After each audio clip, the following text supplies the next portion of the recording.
Okay ma'am. Ma'am இப்போ வீட்ல வந்து வெயிட் வைக்காதீங்க அப்டின்னாங்க. ஆனா இப்பவுமே ஒரு சில வீட்லலாம் பார்த்தீங்கன்னா, ஸ்டோர் ரூம்னு தனியா ஒண்ணு வச்சு, இருக்கிற குப்பை எல்லாத்துலயும் அந்த ஸ்டோர் ரூம்ல மட்டும் தான் இருக்கு. அது வருஷக்கணக்கானாலும். அப்ப அதுவுமே நெகட்டிவ் இம்பாக்ட் நிச்சயமா நெகட்டிவ் தான்.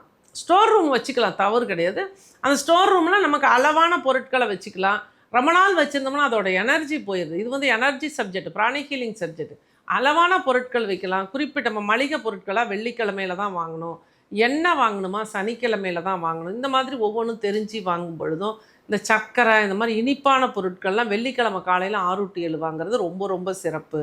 இதெல்லாம் வந்து ஃபாலோ பண்றது. சின்ன சின்ன விஷயங்கள ஃபாலோ பண்றது. ப்ளஸ் வந்து அதிகப்படியான தேவையில்லாத தேவைக்கு பயன்படுத்தாத பொருட்களை வீட்டுக்குள்ளே வச்சுருக்குது. நீங்கள் சொல்கிற மாதிரி குப்பை கூலைகளை அடைச்சி வைக்கிறது, பழைய சாரீஸு பழைய ட்ரெஸ்ஸஸ்லாம் யூஸ் பண்ண ரொம்ப நாள் யூஸ் பண்ணி பயன்படுத்தி திரும்பவும் வேணும் வேணும்னு எடுத்து உள்ளே வச்சுருக்கு. இதெல்லாம் தவிர்த்தா தான் நல்லா மூச்சு விடும் அந்த வீடு. இதுதான் அல்டிமேட்டாக நான் சொல்லக்கூடிய விஷயம். நல்லா வீடு மூச்சு விடணும் அப்படின்னா வீடு ஃப்ரீயாக இருக்கணும், ரிலாக்ஸாக இருக்கணும். பார்க்குற பொருளெல்லாம் வாங்கிட்டு வராதீங்க. தேவைக்கு பொருளை வைங்க.